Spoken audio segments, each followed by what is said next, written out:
Chapter 5. Miles and miles and buffalo dung, so they're about to head out on the trail. Ranger has no idea what that means. Get on now, Fergus. Get on, Jed. Pa hollered to the oxen from his horse. He and the other men rode their horses alongside the teams of oxen to keep them moving. Sam was cheaper older, so he could help, but all he could do was walk with Lizzie and Ma and the other women and children. Amelia rode in the wagon most of the time. When she did get out to walk, the new dog stayed close and nudged her every time she slowed down.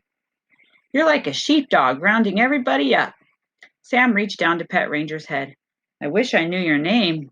I guess you can just be Dog for now. I am amazed that you convinced your father to keep him, Ma said. But Sam had seen Pa looking back at the farm when they had pulled out of Boonville a week ago. They had heard Scout barking all the way down the road. Pa's eyes had been just as shiny and wet, too, as Sam's. He missed Scout. Sam looked over his shoulder. An endless train of wagons stretched out behind them, all heading west. I sure hope the Willamette Valley has as much land as they say. I don't think anyone's going to be left back east. We could still turn around, Lizzie said, scuffing her boots in the dust. Let everyone else run off to be taken ill and attacked by Indians. We'll be just fine, Lizzie, Ma said, but she started humming a hymn from church. She did that when she felt anxious. Sam knew. With such a long list of bad things that could happen out on the trail, she was humming a lot of these days. Anxious is like worried, so she was worried about what was ahead of him. Mr. Palmer says most of the Indians are friendly and just want to trade, Sam said. He says some help with the river crossings. Well, that's good, Ma said, and her humming quieted down. Ma and Pa trusted Mr. Palmer's book. The guidebook also said that traveling in groups made the journey safer, and there were 20 wagons in the Abbott's train. Sam's family and 9 others from Missouri, all hoping to settle on better farmland out west. The Harrigans and Middletons from Iowa had the same goal, along with Dr. Loring and his wife, plus 6 other families from Indiana. Sarah Ferguson and her parents were part of the wagon train, too. They were traveling from a place called Nauvoo, Illinois, to the Great Salt Lake, where there was a much bigger community of Mormon families, including all those cousins Sarah was so good at chasing. For now, though, Sarah spent her time helping with Amelia, and Mrs. Abbott was happy to have another child keeping watch. Some of the men traveling alone hadn't bothered with wagons. Henry and Ezra Beard, brothers from St. Louis, only had mules. They were going to California to find gold. When it was almost time for supper, the Beard brothers rode ahead to find a camping place. When everyone else arrived, all 20 wagons pulled into a circle for the night. Not bad for the first day, 17 miles, Mr. Ferguson called out to the group. And nowadays, 17 miles is nothing. That's like what I drive to work every day. 17 there and back is like 20, so that's all they covered. That tells you why it took such a long time to get anywhere. Cars were a great invention. The Fergusons had something called a rodometer attached to their wagon. It used cogs and gears to record the number of times the wagon wheels went around and then turn the number to miles. They didn't have Apple Watches like we do. Man, we've had a lot of inventions since this time. Sarah told Sam it was invented a few years ago by a couple of Mormon pioneers who got tired of counting the wagon wheel's rotations to measure distance. Can you imagine? They tied a rag to the wheel to make it easier to count rotations, she said.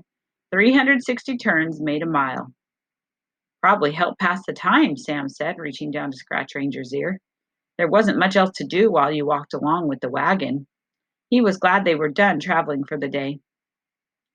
Pa unyoked the oxen for the night, and Ma let the chickens out to peck for bugs and worms in the grass. Sam and Sarah and the other children gathered wood for the fires. Then the woman cooked up beans and bacon and trail bread for supper. It was almost like camping every night. They would stop and camp. They had to give their body time to rest, and that's the only time they could make food. It's not like they could just pull out granola bars or Pop-Tarts or trail mix of nuts. They didn't have all that. It had been such a long day of walking that Sam went right to sleep, even though his bed was just a couple blankets spread under the wagon. He drifted off to the sound of the horses chewing and fussing, Mr. Harrigan playing his fiddle a few wagons down, and Ranger snoring softly beside him. In the morning they had breakfast, loaded the wagons, hitched up the teams of oxen, and started off again. It wasn't a fast walk. but it was long. They only stopped once during the day at noontime. Sometimes Sam ran ahead with Amelia and Sarah and helped them pick flowers for Ma and Mrs. Ferguson.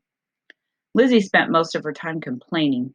It was always too cold or too warm or too dusty. It was never home. Sam understood that.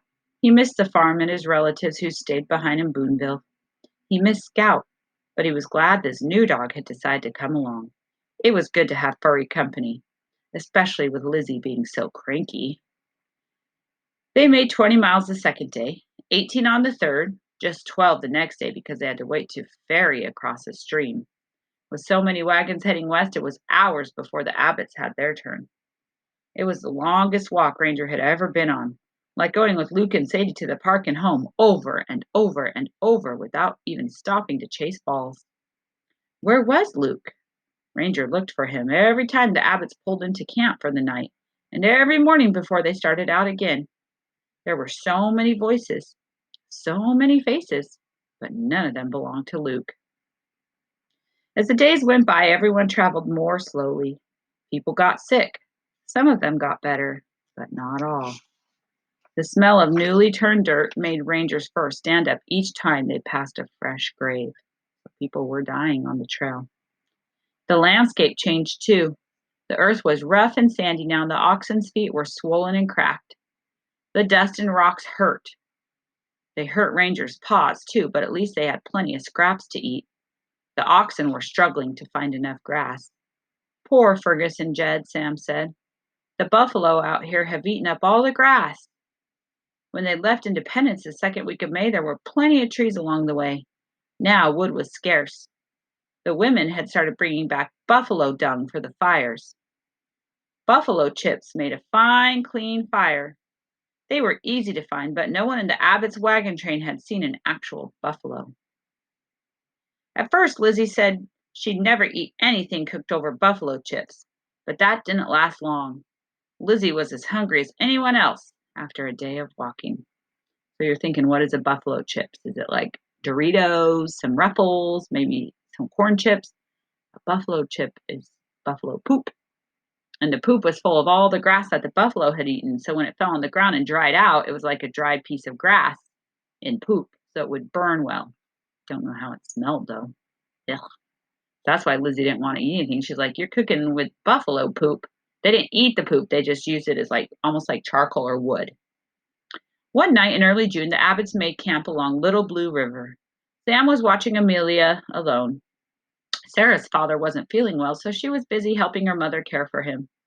Lizzie and Ma had just come back to the wagon with their aprons full of buffalo chips when Sam thought he heard a rumbling. There are often thunderstorms on the prairie.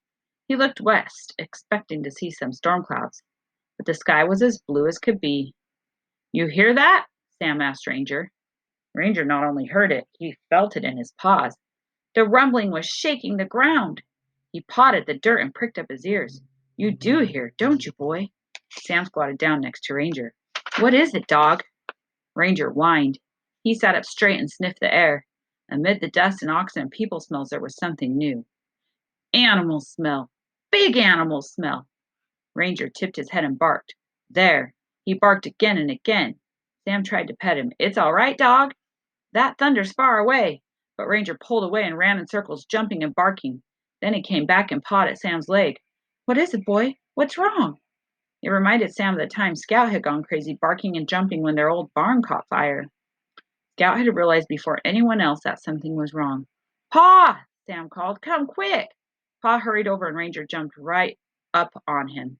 What in heaven's name is the matter, dog? Ranger barked and then turned to the river. Pa stared across the water to the plains on the other side and his eyes grew wide. He whirled around to Sam. Find your sisters and get in the wagon! Hurry! Then Pa turned to the rest of the men. He hollered at the top of his voice, Circle the wagons! The buffaloes are coming! Chapter 6 is called Stampede. We're going to find out what happens when the buffalo come. Pretty scary if everyone could hear it from miles away. We can't imagine a stampede of buffaloes, but let's see what happens to Sam and his family.